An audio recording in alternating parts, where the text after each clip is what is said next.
করতে চাও তবে গুরু চরণ আশ্রয় করো। রাধে রাধে। তাই গুরু চরণ না আশ্রয় করলে আমরা গোবিন্দ চরণ পাবো না। গোবিন্দ নিজেই বলেছে, গুরু ছেড়ে গোবিন্দ যে ভজে সে পাপী নরকে মজে। রাধে রাধে। তাই এখানে আমরা কারা গুরুচরণ আশ্রয় করেছি আর কারা করিনি জানি না, তো তাই চলুন সবাই মিলে আমরা জগৎ গুরুকে একবার স্মরণ করে নেব। সবাই মিলে বলবো, নিত্যানন্দ জগৎ গুরু গৌর বাঞ্ছা কল্পতরু।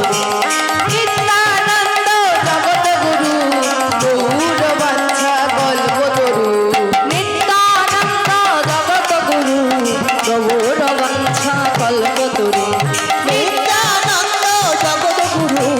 গৌর বাঞ্ছা কল্পতরু।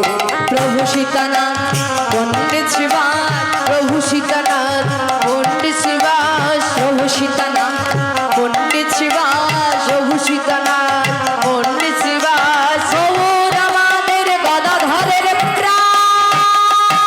নিত্যানন্দ জগৎ গুরু গৌর বাঞ্ছা কল্পতরু। নিত্যানন্দ জগৎ গুরু গৌর বাঞ্ছা কল্পতরু। গৌর বাঞ্ছা কল্পতরু। আমার গৌর বাঞ্ছা কল্পতরু।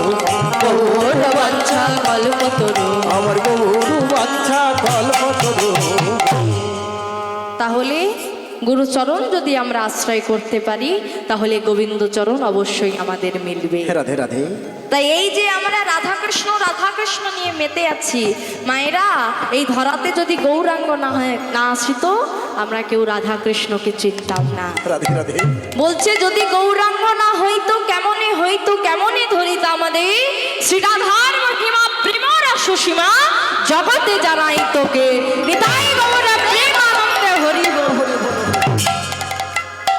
যদি গৌরাঙ্গ মহাপ্রভু এই ধরাতে না আসতো তাহলে কিন্তু আমরা কখনো রাধা গোবিন্দের লীলার কথা আস্বাদন করতে পারতাম না। এই যে রাস, এই রাসলীলা অতি গোপনে করেছিল আমার গোবিন্দ। সেখানে কেউ জানতো না যে গোবিন্দ রাসলীলা করছে। আজ গৌরাঙ্গ মহাপ্রভু ধরাতে এলো, সুরধ্বনিকে দেখে মনে করলো সেই যমুনা। যখনই বৃন্দাবনের ভাব উদয় হলো তবেই আমাদের ধরাতে রাসলীলার প্রকাশ পেয়েছে। তাই এই যে আমরা গোবিন্দচরণ পাবো বলে এত রাত জেগে এত ঠান্ডার মধ্যে বসে আছি। আচ্ছা বাবা, গোবিন্দচরণ পাওয়া এত সহজ? ভগবান নিজেই বলে গেছে, যে করে আমার আশ তারে করি সর্বনাশ, তবু ছাড়ে যদি না আমার পাশ, তারপর হই আমি তার দাসানুদাস। যদি আমরা ভগবানকে ভালোবাসি তবে ভগবান আমাদেরকে আগে পরীক্ষা নেবে। শেখরা যেমন আগে সবকিছু পুড়িয়ে দেখে নেয় কোনটা খাঁটি সোনা, তেমন গোবিন্দ পরীক্ষা করে দেখে নেয় যে গোবিন্দের কোনটা খাঁটি ভক্ত। গোবিন্দ তো আমাদের জন্য সারা জীবন ভর এত কিছু করে গেল। যা চেয়েছি, যখন চেয়েছি, যেমন ভাবে চেয়েছি গোবিন্দ আমাদেরকে দিয়ে গিয়েছে। আচ্ছা মায়েরা, তার বিনিময়ে গোবিন্দ কি পেয়েছে? আমি অকৃতি অধম বলেও মরে কম তো কিছু দাওনি। যা দিয়েছো তারে অযোগ্য ভাবিয়া কেড়েও তো কিছু নাওনি। তব আশিস কুসুম ধরি নাই শিরে, পায়ে দলে গেছি চাহি নাই ফিরে। তবু দয়া করে কেবলই দিয়েছো, প্রতিদান তো তুমি কিছু পাওনি।